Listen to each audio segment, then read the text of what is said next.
Sir ನಮಸ್ತೆ sir. ನಮಸ್ತೆ ವೀಕ್ಷಕರೇ ನಮಸ್ಕಾರ. ಇವತ್ತೇನಂದ್ರೆ ಹಿಂದಿನ ವಿಡಿಯೋದಲ್ಲಿ ಏನಂದ್ರೆ ಆಸ್ ಎ ಕಮಿಟೆಡ್ ಆದಂಗೆ ನಾವು ಮುಂದಿನ ವಿಡಿಯೋದಲ್ಲಿ ಏನಂದ್ರೆ ಬೇರೆದು ಇನ್ನೊಂದು ಸರ್ ಹತ್ರ ಯಾವ್ದೆಲ್ಲ ಫೆಸಿಲಿಟಿ ಇದೆ, ಯಾವ್ದೆಲ್ಲ ಕಾಯಿಲೆಗಳಿಗೆ ಏನೆಲ್ಲ ಸಮಸ್ಯೆಗಳಿಗೆ ಟ್ರೀಟ್ಮೆಂಟ್ಗೆ ಅವ್ರ ಹತ್ರ ಅವೈಲೇಬಿಲಿಟಿ ಇದೆ ಅನ್ನೋದ್ರ ಬಗ್ಗೆ ಏನಂದ್ರೆ ನೆಕ್ಸ್ಟ್ ವಿಡಿಯೋದಲ್ಲಿ ನಾವು ಅದ್ರ ಬಗ್ಗೆ ಕಂಪ್ಲೀಟ್ ಇನ್ಫಾರ್ಮೇಶನ್ ಕೊಡ್ತೀವಿ ಅಂತ ಹೇಳ್ಬಿಟ್ಟು ಕಮಿಟ್ ಆಗಿದ್ವಿ. ಸರ್ ನಾನು ಇಲ್ಲಿ ನೋಡ್ತಾ ಇದ್ದಂಗೆ ಈ ನಾಡಿ ಸೆಟ್ಟಿಂಗ್ ಅಂತ ನೀವು ಇದು ಮಾಡಿದ್ದೀರಾ. ಸೊ ಆಕ್ಚುಲಿ ನಾಡಿ ಸೆಟ್ಟಿಂಗ್ ಅಂದ್ರೆ ಏನು, ಆಮೇಲೆ ಈ ನಾಡಿ ಸೆಟ್ಟಿಂಗ್ ಮಾಡೋದ್ರಿಂದ ಏನೆಲ್ಲ ಕಾಯಿಲೆಗಳು ವಾಸಿ ಆಗ್ತವೆ ಅನ್ನೋದ್ರ ಬಗ್ಗೆ ನಮ್ಮ ವೀಕ್ಷಕರಿಗೆ ಸ್ವಲ್ಪ ಅದ್ರ ಬಗ್ಗೆ ತಿಳಿಸ್ಕೊಡಿ ಸರ್. ಓಕೆ, ನೋಡಿ ವೀಕ್ಷಕರೇ, ನಾಡಿ ಸೆಟ್ಟಿಂಗ್ ಅಂತಂದ್ರೆ ಈ ಆಧ್ಯಾತ್ಮದಲ್ಲಿ ನಮಗೆ 3 ನಾಡಿಗಳು ಬರುತ್ತೆ.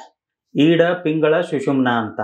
ಈ 3 ನಾಡಿಗಳು ಹೇಗೆ ನಾವು ಸೈಂಟಿಫಿಕಲಿ ವರ್ಕ್ ಆಗತ್ತೆ ಮತ್ತೆ ಅದರಿಂದ ಪ್ರಯೋಜನಗಳೇ ಯಾವ ರೀತಿ ನಾವು ಪಡ್ಕೋಬಹುದು ಅಂತ ನಾವು ಡಿಟೇಲ್ ಹೇಳ್ಬೇಕು ಅಂತಂದ್ರೆ, ಈಗ ಆಯುರ್ವೇದದ ಪ್ರಕಾರ ಪ್ರತಿಯೊಂದು ಆಯುರ್ವೇದದವರು ನಿಮ್ಗೆ ಗೊತ್ತಿರೋ ಹಾಗೆ ವಾತ, ಪಿತ್ತ, ಕಫ ಇದು ವೇರಿಯೇಷನ್ಸ್ ಆದ್ರೆ ಆರೋಗ್ಯ ಕೆಡತ್ತೆ ಅಂತ ಹೇಳಿರ್ತಾರೆ.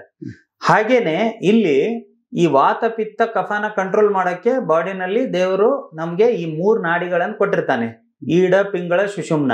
ಇದನ್ನ ನಾವು ನಾಡಿ ಸೆಟ್ಟಿಂಗ್ ಈಗ 15 ವರ್ಷ ನಾವು ತಪಸ್ಸಾದ್ಮೇಲೆ ಅವ್ರ ಅನುಗ್ರಹದ ಮೇಲೆ ಅದನ್ನ ಸೆಟ್ ಮಾಡೋದು ಅವ್ರು ಅನುಗ್ರಹಿಸಿದ ಮೇಲೆ ನಾವು ಮಾಡ್ತಾ ಇರೋದ್ರಿಂದ ಈಡ, ಪಿಂಗಳ, ಸುಷುಮ್ನ ವಾತ, ಪಿತ್ತ, ಕಫನ ಕಂಟ್ರೋಲ್ ಮಾಡಿ ಬಾಡಿನಲ್ಲಿ ಏನು ಅಪ್ ಡೌನ್ ಇರುತ್ತೆ ನೋಡಿ ಅದನ್ನ ಬ್ಯಾಲೆನ್ಸ್ ಮಾಡುತ್ತೆ. ಯಾವುದೇ ಕಾಯಿಲೆ ಆಗಿರ್ಬೋದು, ಇದೆ ಅಂತ ಏನ್ ಪರ್ಟಿಕ್ಯುಲರ್ ಇಲ್ಲ, ಎಲ್ಲಾ ರೀತಿಯ ಕಾಯಿಲೆಗಳು ಅದರಲ್ಲಿ ವಾಸಿ ಆಗತ್ತೆ.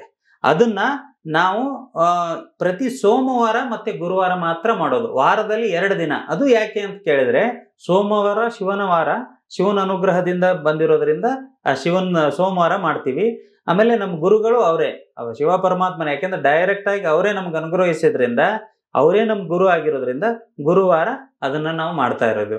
2 ದಿನ ನಾವು ಇದನ್ನ ನಾವು ಮಾಡ್ತಾ ಇರೋದ್ರಿಂದ ಪ್ರತಿಯೊಂದು ಯಾವುದೇ ರೀತಿ ಲಾಂಗ್ ಟರ್ಮ್ ಕಾಯಿಲೆ ಇರ್ಬೋದು, ತುಂಬಾನೇ ಫಾರ್ ಎಕ್ಸಾಂಪಲ್ ತುಂಬಾ ಸಿವಿಯರ್ ಹೆಡ್ಏಕ್ ಇದೆ, ಮೈಗ್ರೇನ್ ಅಂತ ಕರಿತೀವಿ, ಅದು ಎಷ್ಟು ಟ್ಯಾಬ್ಲೆಟ್ ಇಂಜೆಕ್ಷನ್ಸ್ ತಗೊಂಡ್ರು ಹೋಗಲ್ಲ.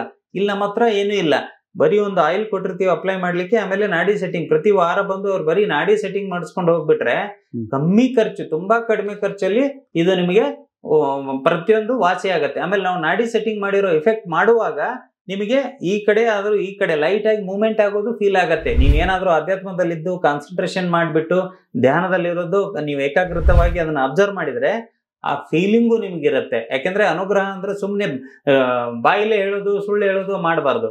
ಸತ್ಯನೂ ನೀವು ನೋಡ್ಕೋಬೇಕು ಅಂತಂದ್ರೆ ಕಣ್ಣು ಮುಚ್ಕೊಂಡು ಕಾನ್ಸಂಟ್ರೇಷನ್ ಮಾಡಿದ್ರೆ ನೀವು ಅದನ್ನ ಓಪನ್ ಆಗಿ ಫೀಲು ಮಾಡ್ಕೋಬಹುದು. ಓಕೆ ಸರ್, ಈಗ ನೀವು ನಾಡಿ ಸೆಟ್ಟಿಂಗ್ ಅಂತ ಹೇಳಿದ್ರಿ, ಈಗ ನಾಡಿ ಸೆಟ್ಟಿಂಗ್ ಬೇರೆ ಆಮೇಲೆ ನಾಡಿ ಪರೀಕ್ಷೆ ಎರಡು ಬೇರೆ ಬೇರೆನಾ ಅಥವಾ ಎರಡು ಒಂದೇನಾ ಸರ್? ಇಲ್ಲ, ಪರೀಕ್ಷೆ ಅಂತಂದ್ರೆ ಯಾವ್ದು ರೋಗಗಳು ಅಂತ ಪತ್ತೆ ಹಚ್ಚೋದನ್ನ ಪರೀಕ್ಷೆ ಅಂತ ಕರೀತಾರೆ. ನಾವು ನಾಡಿ ಡೈರೆಕ್ಟ್ ಎಂಡ್ ರಿಸಲ್ಟ್ ಗೆ ಬಂದಿರೋದು. ಸೆಟ್ಟಿಂಗ್ ಅಂತಂದ್ರೆ ಯಾವುದೇ ರೋಗಗಳಿರ್ಲಿ ಅದನ್ನ ವಾಸಿ ಮಾಡೋದು ಇದು ಸುಲಭವಾದ ವಿಧಾನ.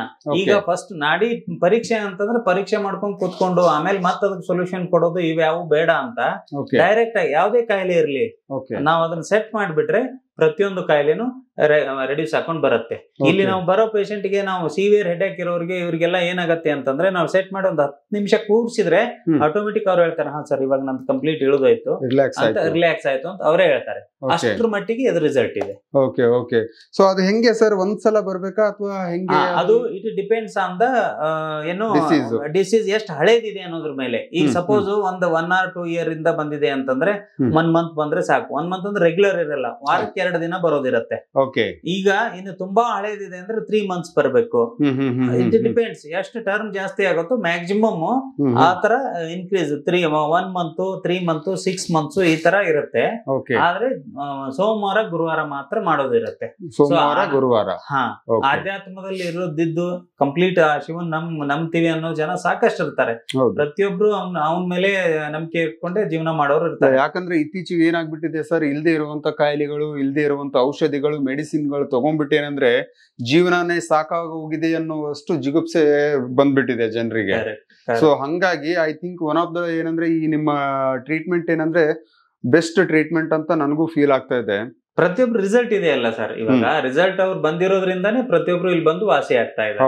ಸೊ ಹೀಗಾಗಿ ಈ ನಾಡಿ ಸೆಟ್ಟಿಂಗ್ ಬಗ್ಗೆ ಇಷ್ಟು ಯಾವುದೇ ಕಾಯಿಲೆ ಇದ್ರೂನು ಅದನ್ನ ವಾಸಿ ಆಗದೆ ಇರೋದು ಏನಿರತ್ತಲ್ಲ ಈ ನಂಬಿಕೆ ಇಟ್ಕೊಂಡು ಬಂದಿದ್ದೆ ಆದ್ರೆ ಫಸ್ಟ್ ಬಂದಾಗ ನಾವು ಈ ಹಿಮಾಲಯಕ್ಕೆ ಹೋಗಿ ಬಂದಿರೋದು ಆ ಶಿವನ ಮುಖ ಇದೆ ಅಲ್ವಾ, ನೀವು ಝೂಮ್ ಮಾಡಿ ತೋರಿಸ್ತಾರ ಅವರು. ಈ ಫೋಟೋ ಇದೆ ಅಲ್ವಾ, ಇದನ್ನ ಫಸ್ಟ್ ಫೋಟೋ ಕೊಡ್ತೀವಿ, ಒಂದು ಪಂಚಾಕ್ಷರಿ ಮಂತ್ರ ಹೇಳ್ಕೊಡ್ತೀವಿ. ಆ ಪಂಚಾಕ್ಷರಿ ಮಂತ್ರ ಅವ್ರು ಜಪ ಮಾಡ್ತಾ ಇದ್ರೆ ಅವ್ರಿಗೆ ಪ್ರತಿಯೊಂದು ಕಾಯಿಲೆನೂ ವಾಸಿ ಆಗುತ್ತೆ. ಇದು ನಾಡಿ ಸೆಟ್ಟಿಂಗ್ ಟ್ರೀಟ್ಮೆಂಟ್.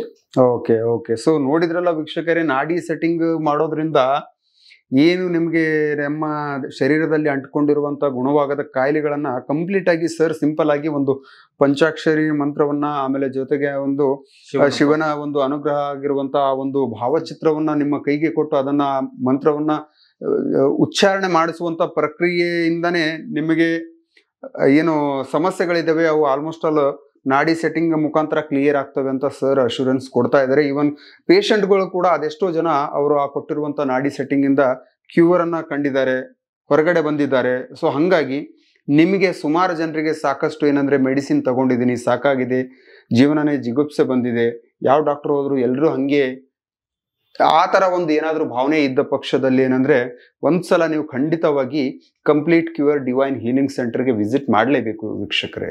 ಸೊ ಇಲ್ಲಿ ಬಂದಾದ ತಕ್ಷಣ ಇಲ್ಲಿನ ಒಂದು ವಾತಾವರಣ, ಇಲ್ಲಿ ಸರ್ ನಿಮ್ ಜೊತೆ ಕನ್ಸಲ್ಟ್ ಮಾಡುವಂತಹ ಒಂದು ಏನು ಇಂಟ್ರಾಕ್ಷನ್ ಇದೆಯಲ್ಲ, ಸೊ ಅದು ನೀವು ನೋಡಿದ ಮೇಲೆನೆ ನಿಮ್ಗೆ ಗೊತ್ತಾಗ್ಬಿಡುತ್ತೆ. ಸೊ ಈಗ ವೀಕ್ಷಕರೇ ಅವ್ರು ಹೇಳಿದಾಗೆ ಒಂದ್ಸತಿ ನಮ್ ಕ್ಯಾಬಿನ್ ಅವ್ರು ಝೂಮ್ ಮಾಡಿ ತೋರಿಸ್ತಾರೆ, ಎಲ್ಲಾ ಹಾಸ್ಪಿಟಲ್ ಅಲ್ಲಿ ಬರೀ ನಿಮ್ಗೆ ಪ್ಲಸ್ ಚಿಹ್ನೆ ಅದು ಇದು ಮೆಡಿಸಿನ್ ಕಾಣ್ತಾ ಇರತ್ತೆ.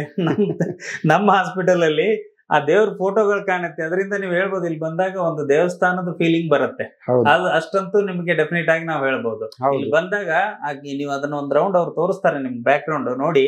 ನಮ್ ಕ್ಯಾಬಿನ್ ಹಿಂದ್ಗಡೆಯಿಂದ ಎಲ್ಲಾ ಕಡೆಗೆ ನೋಡಿದ್ರು ಒಂದು ಟೆಂಪಲ್ ಅಟ್ಮಾಸ್ಫಿಯರ್ ನಿಮ್ಗೆ ಕಾಣುತ್ತೆ ಅಂತ ನಾವು ಹೇಳ್ಬೋದು. ಹೌದೌದು ವೀಕ್ಷಕರೇ. ಸೊ ವೀಕ್ಷಕರೇ, ನಿಮ್ಗೆ ಯಾರಿಗಾದ್ರೂ ಏನಂದ್ರೆ ಸರ್ ಕಡೆಯಿಂದ ಕನ್ಸಲ್ಟೇಷನ್ ಟ್ರೀಟ್ಮೆಂಟ್ ಬೇಕು ಎಂದಾದಲ್ಲಿ ಏನಂದ್ರೆ ವಿಡಿಯೋ ಕೆಳಗಡೆ ನಂಬರು ಮತ್ತೆ ಅಡ್ರೆಸ್ ಹಾಕಿರ್ತೇನೆ. ಸೊ ಒಂದ್ಸಲ ನೀವೇನಂದ್ರೆ ಖುದ್ದಾಗಿ ವಿಸಿಟ್ ಮಾಡಿ, ನೀವು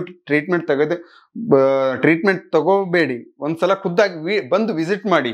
ಯಾವ ರೀತಿ ಏನಿದೆ ಅವ್ರ ಇಲ್ಲಿ ನಿರ್ಮಾಣ ಮಾಡಿರುವಂತಹ ವಾತಾವರಣ, ಆಮೇಲೆ ಇಲ್ಲಿನ ಅವರ ಹಾಸ್ಪಿಟಲ್ ಸ್ಟಾಫ್ ಎಲ್ಲವೂ ಏನಂದ್ರೆ ಒಂದ್ಸಲ ನೋಡ್ಕೊಂಡು ಹೋಗಿ, ಲೈವ್ ಪೇಷಂಟ್ ನೋಡ್ಕೊಂಡು ಹೋಗಿ, ಆಮೇಲೆ ಏನಂದ್ರೆ ನಿಮ್ಗೆ ಟ್ರೀಟ್ಮೆಂಟ್ ಬೇಕು ಅಂತಾದ್ರೆ ಸರ್ನ ಖಂಡಿತ ಕಾಂಟ್ಯಾಕ್ಟ್ ಮಾಡಿದ್ರೆ ಡೆಫಿನೆಟ್ಲಿ ಏನಂದ್ರೆ ನಿಮ್ಗೆ ನಿಮ್ಮ ಸಮಸ್ಯೆಗಳಿಗೆ ಪೂರ್ತಿ ಏನಂದ್ರೆ ಸೊಲ್ಯೂಷನ್ ಕೊಡ್ಲಿಕ್ಕೆ ಸರ್ ಏನಂದ್ರೆ ಪ್ರಯತ್ನ ಪಡ್ತಾರೆ ಅಂತ ಹೇಳ್ತಾ, ಮುಂದಿನ ವಿಡಿಯೋದಲ್ಲಿ ನಾವೇನಂದ್ರೆ ಸುಮಾರು ಜನರಿಗೆ ಈಗ ನೋಡಿ ಹಾಸ್ಪಿಟಲ್ಗೆ ಹೋಗಿರ್ತೀವಿ, ಇಂಜೆಕ್ಷನ್ ತಗೊಳ್ತೀವಿ, ಮೆಡಿಸಿನ್, ಟ್ಯಾಬ್ಲೆಟು, ಆಮೇಲೆ ಕೆಲವೊಂದು ಏನಂದ್ರೆ ಒಂದು ಆಪರೇಷನ್ ಎಲ್ಲ ಹೇಳಿರ್ತಾರೆ, ಶಸ್ತ್ರಚಿಕಿತ್ಸೆ ಹೇಳಿರ್ತಾರೆ.